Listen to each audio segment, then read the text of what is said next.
사도 바울은 죄수의 몸으로 지금 로마에 도착해 있죠. 황제에게 자기의 재판을 상소를 했고 죄수의 몸으로 끌려올 수밖에 없는 이런 모습이었죠. 그러나 사도 바울은 죄수의 몸으로 끌려오는 것을 사실은 끌려간다는 느낌보다는 로마에 가서도 복음을 전하여서 땅 끝까지 복음을 전하라고 하는 예수 그리스도의 지상 명령을 수행하려고 하는 의도 속에서 로마로 오고 있는 겁니다. 죄수라고 하는 몸이 사도 바울에게는 그 어떠한 부정적인 의미도 갖지를 못하는 거예요. 그저 로마에 와서 복음을 전할 수 있다라면 그것은 자신의 꿈의 실현으로 바라보고 있는 겁니다. 17절에 보시면 사흘 후에 바울이 유대인 중 높은 사람들을 청하여 이렇게 되어 있죠. 로마에 도착한 지 사흘이 흘렀어요. 로마에서 지금 바울은 죄수의 몸으로 있지만 무죄하다라고 하는 것이 이미 증명이 된 이런 상태이기 때문에 군인 한 명만 딱 붙여놓고 바울이 최대한 자유를 누릴 수 있게 이렇게 해준 겁니다. 그러니까 사흘이 지난 후에는 유대인들 중 높은 사람들을 청한 거예요. 로마의 유대인들은 마카비 시대 때 BC 166년에서 63년 사이에 처음으로 이제 로마로 이주를 시작을 한 거죠. 그리고 또 폼페이 장군이 유대 독립운동을 진압하는 과정이 있었잖아요. 그 과정에서 유대인들을 포로로 상당수를 데려오게 됩니다. 그게 이제 BC 63년에 있었던 일인 거죠. 헤롯 아켈라오가 유대 지방을 다스리고 있었잖아요. 헤롯 아켈라오가 아주 악한 사람이었죠. 그래서 학정을 일삼은 거예요. 그래서 유대인들이 이스라엘로부터 로마까지 50명의 사절단을 파송을 합니다. 이 사절단을 파송하는 과정에서 로마에 있던 유대인들이 무려 8,000명이나 동조를 해가지고 같이 힘을 합해줬던 이런 사건이 있거든요. 로마에 상당히 많은 유대인들이 살고 있었다. 이것을 이제 우리가 볼 수가 있는 겁니다. 그래서 바울이 로마에 도착하자마자 맨 처음 한 일은 유대인들 중에 높은 사람들을 청하여서 그들과 함께 이야기를 나눈 거였어요. 그러면 바울은 유대인들 중에 높은 사람들을 청하였는데 이 높은 사람들은 과연 누구일까? 유대인들은 어디 가나 회당을 만들어 놨었잖아요. 그래서 회당이라고 하는 공동체 위에 회당장이 있고 그 밑에 이제 유대인들이 있는 이런 형식으로 해서 조직 체계를 가지고 있었죠. 그런데 로마에서만큼은 단일 공동체가 없었던 거예요. 유대인들이 그렇게 로마에서 많은 환대를 받지 못한 겁니다. 로마 황제를 신으로 경배를 하고 이렇게 해야 되는데 유대인들은 하나님을 유일신으로 섬겼잖아요. 그래서 황제에 대한 숭배를 거부하는 이런 사람들이 있었고 이러기 때문에 미움을 좀 받았던 이런 측면이 있죠. 그래서 유대인들이 단일 공동체를 갖지 못하고 소규모 공동체를 갖고 있는 이런 상태인 거죠. 그러니까 그 소규모 공동체의 장로나 뭐 작은 회당의 회당장이나 이런 사람들이 왔겠죠. 소규모 공동체의 지도자들을 여러 명을 이제 한꺼번에 부른 겁니다. 자기는 이제 자유자재로 돌아다닐 수 없는 이런 상황이니까 사람들을 자기 숙소로 초대해서 복음을 전하는 이런 상태인 겁니다. 잡혀온 경위를 먼저 설명하고 있어요. 여러분 형제들아, 내가 이스라엘 백성이나 우리 조상의 관습을 배척한 일이 없는데 예루살렘에서 로마인의 손에 죄수로 내준 바 되었으니 이렇게 돼 있죠. 왜 로마에 왔는지를 설명하고 있어요. 바울이 이것을 설명하는 이유는 뭐냐면 지금 혹시라도 바울에 대해서 유대인들이 나쁜 소식을 듣지 않았을까 우려를 하는 거죠. 바울은 황제 앞에서 서야 되잖아요. 그러면 황제 앞에서 자기 변호를 해야 된단 말이죠. 유대인들이 만약에 먼저 악한 소식을 들었다면 어떻게 하겠어요? 이 유대인들은 열심히 특심인 사람이잖아요. 자기 백성들을 모욕하거나 또는 자기 조상들의 관습을 배척하는 일이 있으면 득달같이 달려들어서 조직적인 행동을 취하는 것이 유대인들이란 말이죠. 그래서 황실을 매수를 해가지고 바울에게 안 좋은 판결을 내릴 수 있게 이렇게 만들어버리면 바울이 자기를 변호하기에 매우 곤란한 상황에 처하게 되는 겁니다. 그래서 자신에 대한 유대인들의 태도가 어떠한지 이런 것들을 파악을 해야 되는 거예요. 그리고 유대인들이 자신에 대해서 어떤 생각을 가지고 있는지, 혹시라도 부정적인 생각을 들은 바는 없는지, 그리고 집단적인 행동을 할 우려는 없는지, 이런 것들을 황실 변호를 하기 직전에 먼저 상황 파악을 하는 거죠. 철저한 사람이죠. 그러나 바울이 황실 변호를 준비하는 이유는 바울이 살아남기 위한 게 아니잖아요. 결국 복음을 전하기 위한 것인데 복음이 가로막히지 않기 위해서는 먼저 자기에 대한 부정적인 인식이 황실에 전해지지 않아야 되는 겁니다. 그러니까 먼저 단도리를 지금 하고 있는 거죠. 어떻게 변호를 할지, 어떤 소문이 퍼져 있는지, 또 이 사람들이 어떻게 황실에 대처를 하게 될지 이런 것들을 파악을 먼저 하고 있는 거죠. 그리고 두 번째로는 유대인들에게 복음을 전파하기 위한 거예요. 18절 로마인은 나를 신문하여 죽일 죄목이 없으므로 석방하려 하였으나 이렇게 얘기하고 있죠. 로마인이 죽일 죄목이 없어서 자기를 석방하려고 했다라고 하는 것은 조금 과정된 측면이 있어요. 천부장 루시아는 이제 물론 석방하려고 했었죠. 그런데 유대인들이 극렬하게 이제 반대를 했죠. 유대인들의 눈치를 보느라고 석방을 할 수가 없었죠. 또 총독 벨릭스도 유대인들의 눈치를 보느라고 자기 정치적 입장 때문에 또 사도 바울에게 어떤 돈이나 좀 받아먹을 수 있지 않을까 하는 그 탐심 때문에 사도 바울을 석방하려고 한 적은 없죠. 베스도 역시 유대인들 앞에서 나랑 같이 재판을 할래 뭐 이런 식으로 해가지고 바울을 은근슬쩍 떠넘겨 봤던 이러한 상황이 있었던 거죠. 그러니까 정확히 석방하려고 시도는 하지 않았죠. 그러나 유대인들의 눈치를 볼 필요가 없었다라고 한다면 뭐 분명히 바울을 석방을 했겠죠. 바울이 무죄라고 하는 사실을 이들은 알았던 겁니다.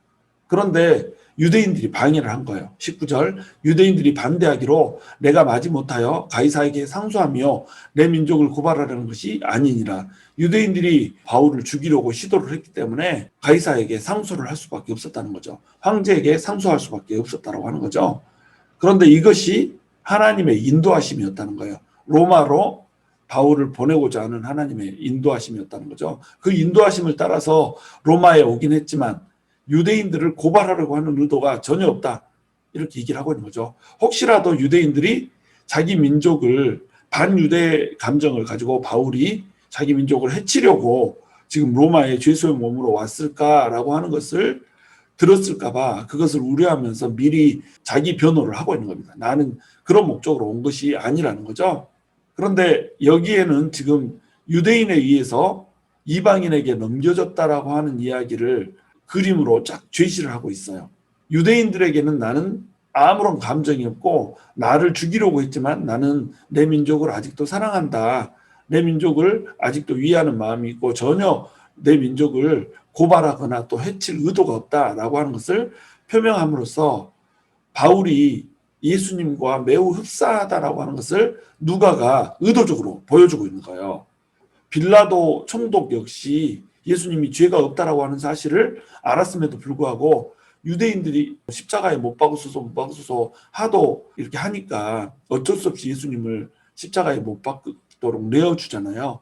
이런 것처럼 이 예수님과 동일하게 사도 바울도 죄가 없다라고 하는 사실을 로마의 행정관들은 전부 알았는데 바울을 풀어줄 수가 없는 거죠. 유대인들이 허시탐탐 노리고 있고 유대인들이 죽이기를 푸시를 하고 있고 이러기 때문에 유대인들 눈치 보느라 죄가 없는 바울을 풀어주지를 못하는 겁니다. 그러니까 예수님과 굉장히 동일한 모습을 가지고 있죠.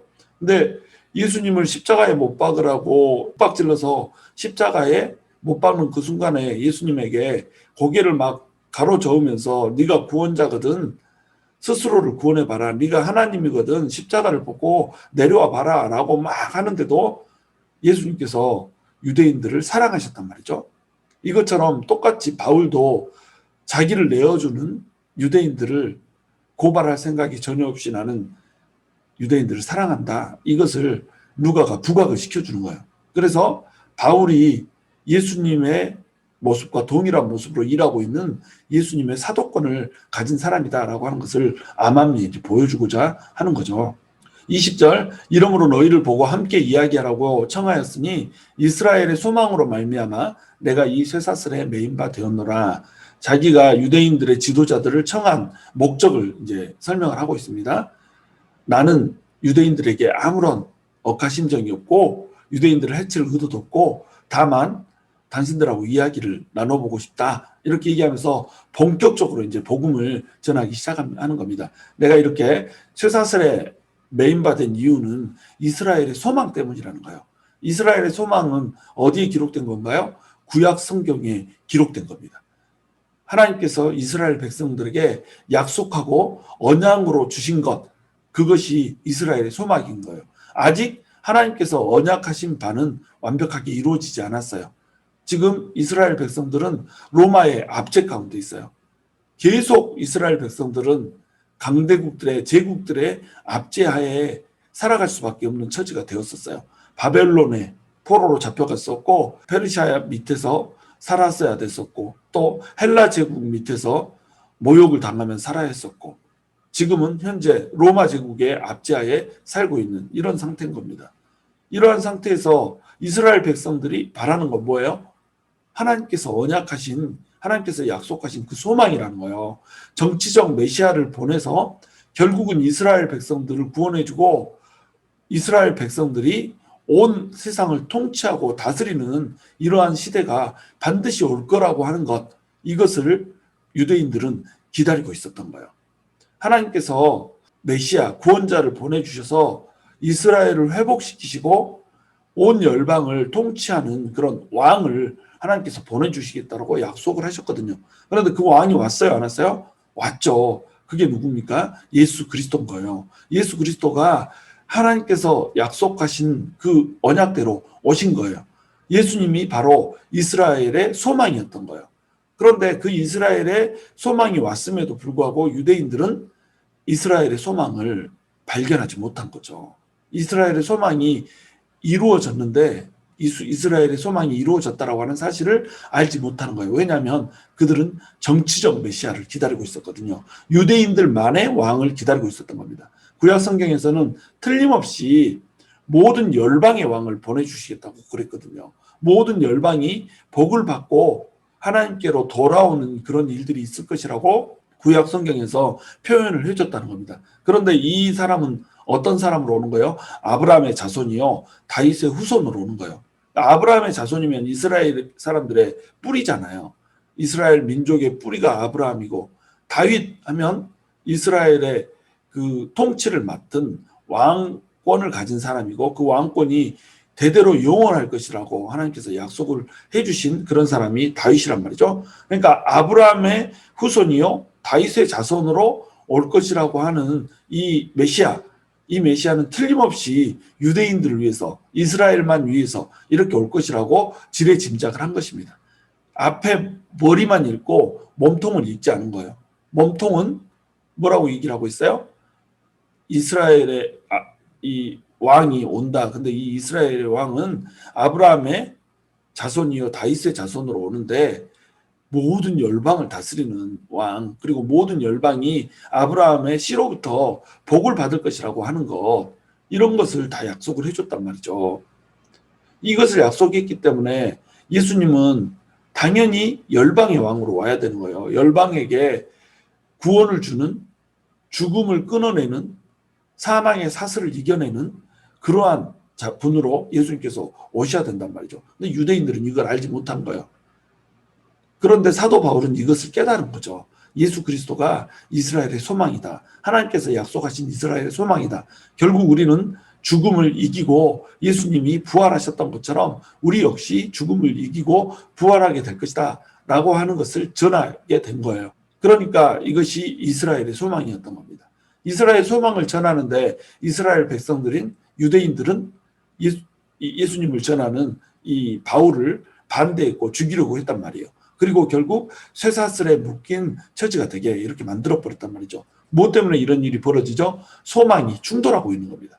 이스라엘의 소망이라고 하는 것에 대한 개념의 차이가 있기 때문에 두 소망이 충돌하는 거예요. 내 나라를 세우고자 하고 나의 유익을 구하고 나의 정치적 야욕을 하나님을 통해서 이루고자 하는 자신이 왕이 된, 자신이 스스로 왕이 된 자들의 소망과 하나님께서 약속하신 언약을 붙들고 진정으로 하나님의 나라를 추구하는 자들의 소망이 서로 상충을 하고 있는 거죠. 이 소망의 충돌 때문에 바울이 쇠사슬에 매인 바가 되었다는 거예요. 지금 그것을 설명하면서 너희들이 진정으로 가져야 될 소망은 정치적 메시아로서의 왕을 기다리는 소망이 아니라 바로 부활의 소망으로서의 그 소망을 가져야 된다. 그것이 성경에서 말하고 있는 바다. 이것을 지금 바울은 얘기를 하고 있는 겁니다. 21절 그들이 이르되 우리가 유대에서 내게 대한 편지도 받은 일이 없고 또 형제 중 누가 와서 내게 대하여 좋지 못한 것을 전하든지 이야기한 일도 없느니라. 자기들은 들은 적이 없다라고 얘기해요. 아마도 이것은 사실이었을 거예요. 왜냐하면 지금 바울이 가이사랴에서 로마로 배를 타고 오잖아요. 그때가 거의 겨울이 가까워오는 이런 시점이었단 말이죠. 그러니까 겨울이 가까워오는 시점이면 배가 항해를 해요, 안 해요? 항해를 안 하죠. 그래서 가이사랴에서 시돈으로 가가지고 시돈에서 배를 타고 가는 이 배가 마지막 배였던 거예요. 그래서 큰 배가 없었고 직항 큰 배가 없어가지고 큰 배를 타려고 다른 지역을 향해서 가잖아요. 그렇죠? 그래서 거기에서 알렉산드리아 배를 타고 가는데 그 배가 이제 마지막 배였을 거라는 거죠. 그래서 유대인들은 바울이 배를 타고 가지만 바울보다 먼저 로마로 가서 이것을 보고할 시간적인 여유가 없었을 거라는 거죠. 그래서 당연히 유대에서 어떤 편지를 보낼 이유가 없죠. 보낼 수가 없죠. 내게 대한 편지도 할 때 이 편지는 이제 고소장을 얘기하는 겁니다. 바울이 이러한 일로 제수로 잡혀갔는데 당신들은 반드시 바울에게 안 좋은 판결이 내려지도록 황실을 매수하시오. 이런 식으로 유대인들에게 편지를 보낼 수 있는데 그 편지를 아직 보내지를 못한 거죠. 그래서 내게 대한 편지도 받은 일이 없고 또 형제 중 누가 와서 내게 대하여 좋지 못한 것을 전하든지 이야기한 일도 없느니라. 사람들을 파송해가지고 구두로 이렇게 저렇게 바울에 대해서 고발하는 그런 일을 들어본 적이 없다. 이렇게 얘기를 하고 있는 거죠. 22절 이에 우리가 너의 사상이 어떠한가 듣고자 하니 이 파에 대하여는 어디서든지 반대를 받는 줄 알기 때문이라 하더라. 이들은 바울이 전하는 그 기독교에 대해서 그리스도에 대해서 이단이라고 지금 평가를 하고 있지 않아요? 이에 우리가 너의 사상이 어떠한가를 듣고자 하니 이렇게 돼 있죠. 어떠한 사상인지 한번 들어보고 싶은 거예요. 소문은 들었어요. 이 기독교 사상이 굉장히 좀 안 좋다는 소문을 들었죠. 부정적인 소문을 들은 거예요. 이 파에 대해서는 지금 이단이라고 얘기하지 않고 이 파에 대해서는 해서 한 종파라고 지금 보고 있는 겁니다. 그래서 이 종파가 어디선지 반대를 받는 줄 알고 있기 때문에 이것이 뭐기 때문에 이렇게 반대를 당하는가 내가 한번 들어보겠다 이렇게 얘기를 하고 있는 거죠. 그래서 그 사상이 어떤가 들어보겠다 이 말은 뭐예요? 부분적으로 우호적이라는 거예요. 부분적으로 한번 들어보겠다 싶은 거예요. 그러니까 바울의 입장에서는 지금 복음의 문이 전도의 문이 열리고 있는 거죠. 복음을 전하면 이들 중에서 듣고 믿는 자들이 생기게 되겠죠. 기독교는 어디에 가서든지 핍박을 받았어요. 유대인들에게는 정치적인 메시아를 기다리고 있는데 그 정치적 메시아가 아니라 전 인류를 구원하는 메시아가 왔다고 하니까 불쾌했을 것이고 유대인들뿐만 아니라 모든 이방인들도 다 구원을 얻는다고 그러니까 하나님의 백성의 개념이 유대인에서 열방으로 확대돼 버리니까 또 불쾌했을 것이고 또한 자기 자신들이 유대인들이 예수님을 십자가에 못 박아 죽였기 때문에 그렇다면 하나님께서 보내신 하나님의 아들을 우리가 못 박아 죽였다는 얘기냐 이러면서 또한 싫어했을 수밖에 없다는 거죠. 그러니까 유대인들은 기독교를 굉장히 반대하고 핍박을 한 겁니다. 또한 이방인들은 로마 제국에 속한 사람들이잖아요. 로마 제국에서는 기독교를 반대할 수밖에 없죠. 왜? 황제의 신전 앞에서 절을 하지 않는 두 부류가 있는데 유대인들과 기독교인들이었단 말이죠. 그러니까 기독교를 싫어할 수밖에 없었고 기독교인들은 특별히 이제 예수님이 죽었다가 살아났다라고 말도 안 되는 말을 전하고 있는 겁니다. 그리고 이제 핍박을 하니까 기독교인들이 몰래 만났잖아요. 그래서 은밀히 만나고 있기 때문에 사교 집단이라고 이렇게 생각을 했던 거예요. 근데 은밀히 만나서 하는 일이 형제 자매라고 서로 부르기 때문에 형제 자매인데 막 서로 만나서 잠을 자고 막 이렇게 한다 해서 근친 상간을 범하는 자들 이렇게 모욕을 했었고 또한 성찬식을 하기 때문에 예수님의 살과 피를 먹는다고 하니까 인육을 먹는 자 또 사람의 피를 마시는 자 이렇게 해서 식인종이라고 불렀었고 황제에게 절을 하지 않았기 때문에 황제가 신이라고 그들은 믿었잖아요. 신을 섬기지 않았기 때문에 무신론자라고 하는 프레임을 씌워가지고 기독교인들을 엄청나게 핍박을 했던 겁니다. 23절 보시면 그들이 날짜를 정하고 그가 유숙하는 집에 많이 오니 바울이 아침부터 저녁까지 강론하여 하나님의 나라를 증언하고 모세의 율법과 선지자의 말을 가지고 예수에 대하여 권하더라. 군사들이 와서 짐치고 있으면서 그렇게 있는 것이 아니라 군사 한 명만 있는 이런 상태이기 때문에 자유롭게 살 수가 있는 겁니다.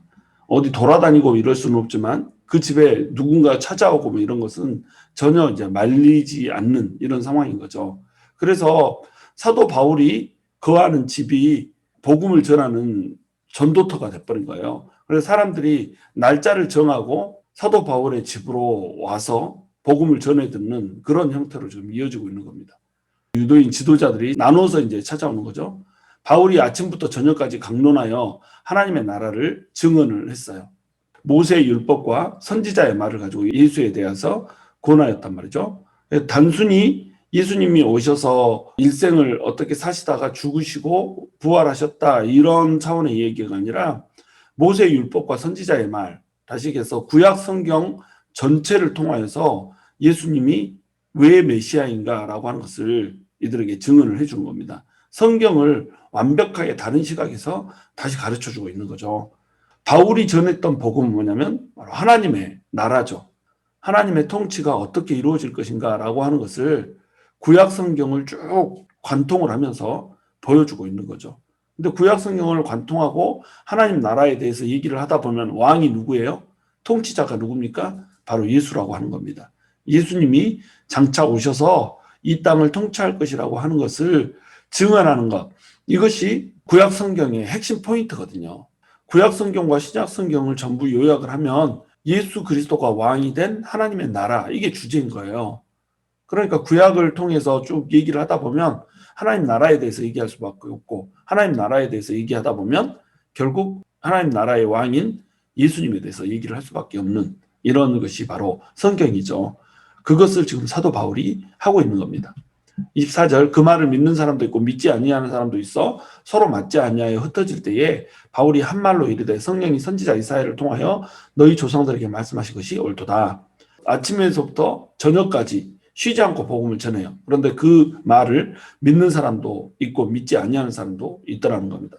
바울은 구약을 거의 달달달 외우는 사람이었잖아요. 율법에 정통한 사람이었고 예수님을 또 다메섹 도상에서 직접 만난 사람이었고 구약 성경을 자기가 만난 예수님의 체험과 녹아내서 얼마나 구약 성경이 예수님에 대해서 철저하게 가르치고 있는지를 깨달은 이런 사람이었죠. 이런 사람이 얘기를 해주고 있는데도 믿지 않는 사람은 믿지 않더라는 거죠. 어떤 사람은 믿고 어떤 사람은 믿지 않더라는 거죠.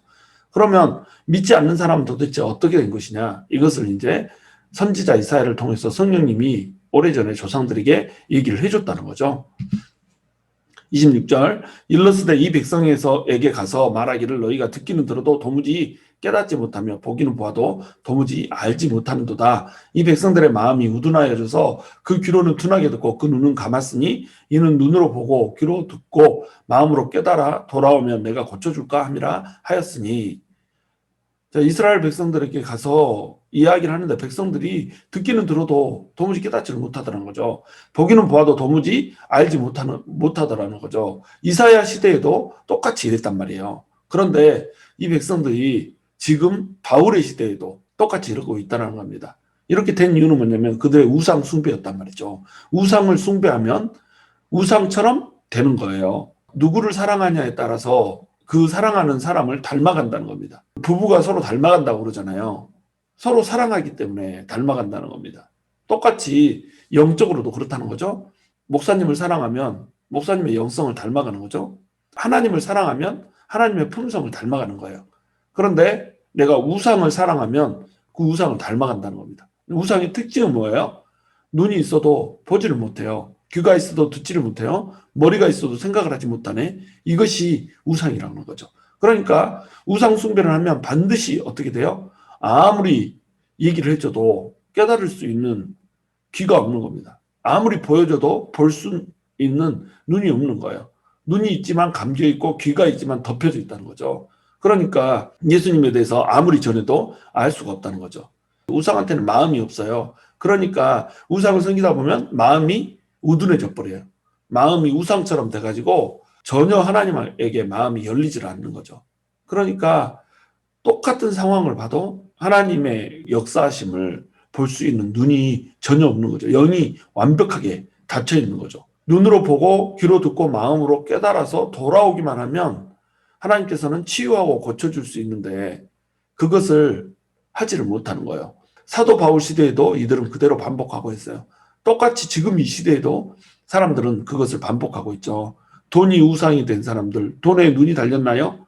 돈에 귀가 달렸나요? 돈이 생각할 수 있나요?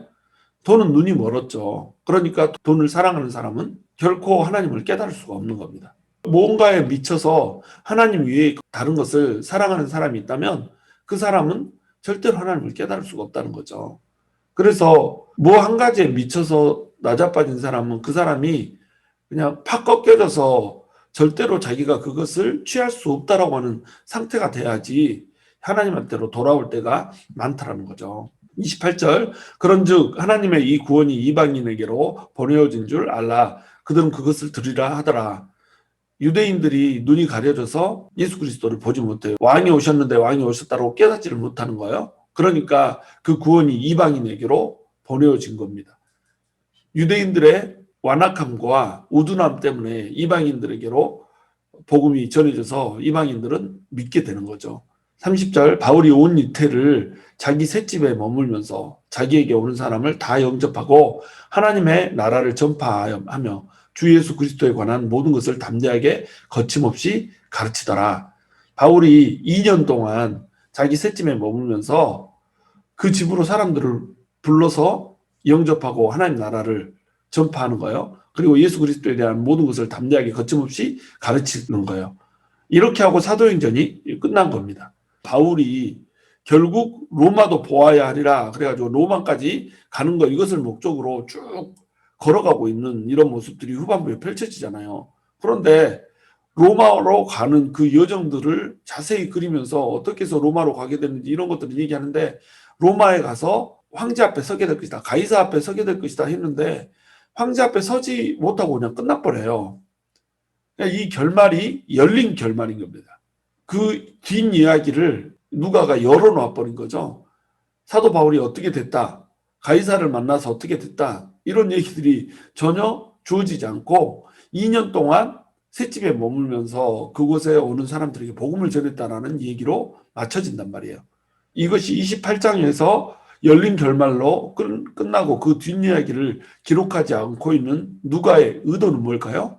누가는 사도행전 29장 그 나머지 이야기들을 우리가 쓰기를 원하는 겁니다. 모든 하나님을 믿는 백성들이 사도행전 29장 자기만의 챕터를 써나가기를 원하는 거예요. 우리는 바로 우리에게 주어진 사도행전 29장 챕터를 써내려가는 하나님의 사도 바울인 거예요. 우리가 이렇게 살아내야 된다는 겁니다. 그래서 2년 동안 열정적으로 복음을 전하는 이런 장면으로 지금 이어지고 있는 거예요. 사도 바울이 가이사를 보기 위해서 로마로 가잖아요. 하나님께서 이것은 준 비전이거든요. 가이사 앞에 서야 하리라. 하나님께서 이 비전을 주셨는데 가이사 앞에 서지를 못하는 거예요. 네로 황제 시대인데 이 시대에 황제가 중요한 일 이외에는 재판도 하지 않고 그냥 먹고 노느라 정신이 없는 거예요. 그럼 이 시간 동안 바울은 뭘 하고 있어요? 2년 동안 열심히 복음을 전하고 있다는 겁니다. 바울에게는 황제를 만나는 것이 목적이 아닌 거예요. 로마에도 복음을 전하는 것, 이것이 목적이라는 거죠. 그리고 이 로마를 발판으로 결국 땅끝이라고 믿어졌던 서바나, 스페인까지 가는 것, 이것이 사도 바울이 그리던 일이었단 말이에요. 그래서 2년 동안 복음을 열심히 전하더라라고 하는 이 말로 결말을 맺으면서 열린 결말로 누가는 오픈을 해두는 겁니다. 사도행전 29장을 우리가 써내려가기를 원했던 거죠. 누가는 사실은 사도 바울의 최후를 본 유일한 사람이거든요. 사도 바울이 나중에 이제 형장의 이슬로 사라질 때에 누가 한 사람만 그 형장에서 사도 바울이 참수되는 그 모습을 보았던 이런 사람이에요. 근데 그 결말을 기록하지 않고 있는 겁니다. 바울이 죽는 모습, 이 모습이 본질이 아니라는 거죠. 이후에 이어질 복음의 역사를 너네는 어떻게 기록할래? 바울이 이처럼 성령님의 역사하심을 받아서 인도하심을 받아서 이러한 일생을 살았다라고 한다면 너네는 어떻게 살 것인가? 이 질문을 누가는 하고 싶었던 겁니다. 바울의 일생을 잠깐 요약을 하자면 정확한 연도를 알 수가 없어요. 그래서 추정 연도인데 AD 5년에 출생을 했죠. 그러면 예수님보다 8살 이 정도 어리다 이렇게 생각하면 되겠습니다. 예루살렘으로 AD 15년부터 20년까지 약 5년에서 6년 정도를 유학을 합니다. 예루살렘 유학을 하면서 가말리엘 문화에서 배우죠. 유대인들의 전통에 대해서 율법에 대해서 아주 정통한 그런 사람이 되는 겁니다. 그 다음에 32년에 스데반의 순교가 일어나는 거예요. 예수님이 십자가에 못 박혀서 돌아가신 지 불과 몇 년 안에 스데반이 순교를 하게 되죠. 그리고 예수님을 만나서 회심하게 되는 것이 32년에서 34년 사이라고 생각을 하는 겁니다. 스데반 순교하는 32년부터 얼마 동안 바울이 예수 믿는 사람들을 핍박했는지 그것이 명확하지가 않아요. 그래서 32년에서 34년 사이에 아마도 회심을 했을 것이다 이렇게 생각을 하는 거예요. 그러면 이제 그때 나이가 대충 한 28세 정도 이 정도가 되는 거죠. 28세의 젊은 나이에 이제 사도 바울이 예수님께 회심을 하고 다메섹 근방에서 이제 사역을 하고 막 이러잖아요. 그리고 아라비아로 내려가서 33년에서 36년까지 3년 동안 자기의 신학을 점검을 하는 거죠. 구약에 말씀하신 성경이 진짜로 예수 그리스도에 대해서 말하고 있는 것인가 이것을 철저하게 이제 연구하며 묵상하며 자기를 성숙시키는 이런 시간을 갖는 겁니다. 그리고 예루살렘에서 15일 동안 머물죠. 이것이 37년의 일이고 37년에 예루살렘에서 15일 동안 사도들과 교제를 나눈 다음에 이 사람이 이제 자기 고향 다소로 가죠. 다소에서 길르기아 지방에 이제 교회들을 건축하기 시작하는 겁니다. 그래서 2차 선교 여행 때 다소 지방에 방문하여서 예루살렘의 그 공의회에서 결정된 사항들을 얘기를 해주잖아요. 이때 그 다녔던 교회가 자기가 직접 개척했던 이제 교회가 되는 거예요. 다소에서 37년에서 45년 동안 이제 체류를 하면서 사역을 하는 거죠. 그리고 바나바가 이제 사도 바울을 안디옥으로 데려와서 시리아 안디옥에서 45년에 공동 목회를 시작하게 되는 겁니다. 그리고 안디옥 교회가 이제 성장하니까 담임 목사 2명을 선교사로 파송을 해버리죠. 그것이 46년에서 48년 사이에 일어나는 일이에요. 2년에서 3년 정도 1차 전도여행을 가는 거죠. 그리고 예루살렘에 돌아와서 예루살렘 공의회를 하는 겁니다. 2차 전도여행을 이제 50년에서 52년 사이에 가고 그 다음에 3차 전도여행을 또 53년에서 58년 사이에 가고 이렇게 되는 거예요. 그리고 나서 가이사랴에 구금이 되었다가 죄수의 몸으로 로마에 들어가게 되는 거죠. 로마에서는 61년에서 62년 사이에 2년 동안 감금이 돼가지고 있는 거예요. 황제가 이제 재판을 안 해주니까 2년 동안 있으면서 복음을 전하여서 로마에서의 사역을 이제 감당을 하게 되는 겁니다. 그런데 결국은 이제 가이사 앞에 서게 되죠. 가이사 앞에 섰는데 뭐 무죄하니까 그냥 허무 시리즈로 끝나버리는 거예요. 그래서 무죄 방면이 되게 됩니다. 그래서 풀려나가지고 풀려난 후에는 스페인을 결국 방문을 하죠. 또 동방에서 사역을 하고 마게도냐로 가가지고 마게도냐에서 사역을 하는데 이때 이제 로마에 큰 화재가 발생을 하게 되죠. 이 화재 발생 사건 때문에 그 네로 황제가 이 화재의 주범으로 지목을 받게 돼요. 근데 네로는 엉뚱하게도 이 화재의 주범을 기독교인들로 돌리게 되는 겁니다. 그래서 기독교인들을 짐승의 가죽을 입혀가지고 거기에 뭐 피나 뭐 이런 걸 발라놓고 고기 냄새가 나게 이렇게 한 다음에 개를 풀어놓으면 개가 사냥을 해서 먹게 하기도 하고 사람들을 횃불 삼아서 세워놓고 로마시를 밝혔던 이런 잔악한 행동을 했던 미친 사람이 바로 네로 황제였죠. 그런 네로의 기독교 핍박이 이제 이루어지기 시작하는 겁니다. 그때 이제 베드로도 십자가에 거꾸로 매달려서 죽임을 당하게 되죠. 마게도냐에 총독으로 있던 사람이 사도 바울을 잡아다가 바치면은 정치적 입지가 좋아질 걸로 생각을 한 거예요. 그래서 잡아서 로마 황제 앞에 세우게 되는 거죠. 사도 바울도 형장의 이슬로 사라지게 되는 겁니다. 오스티안 길이라고 하는 이 길에서 참수형을 당하게 되죠. 이때가 67년이 되는 겁니다. 그러면 이제 AD 5년에서 67년까지를 계산해 보면 사도 바울은 62세의 나이에 순교를 했다, 이렇게 생각을 하시면 되겠어요. 여러분, 사도 바울의 일생을 쭉 보면서 어떤 생각이 드십니까?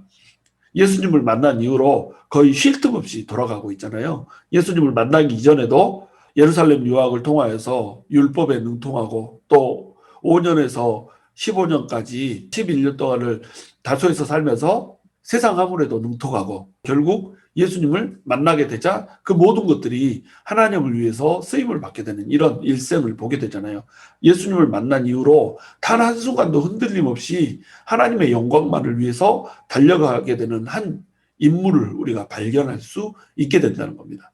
그리고 그는 땅 끝까지 가라고 하는 예수님의 지상 명령을 자신의 꿈으로 세웠고, 결국 자기가 생각했던 땅 끝 서바나까지 가서 복음을 전하게 되며, 나중에 결국은 형장의 이슬로서 사라질지라도 자기의 모든 삶을 예수를 위해서 바치는 이런 일들을 감당하게 되는 거예요.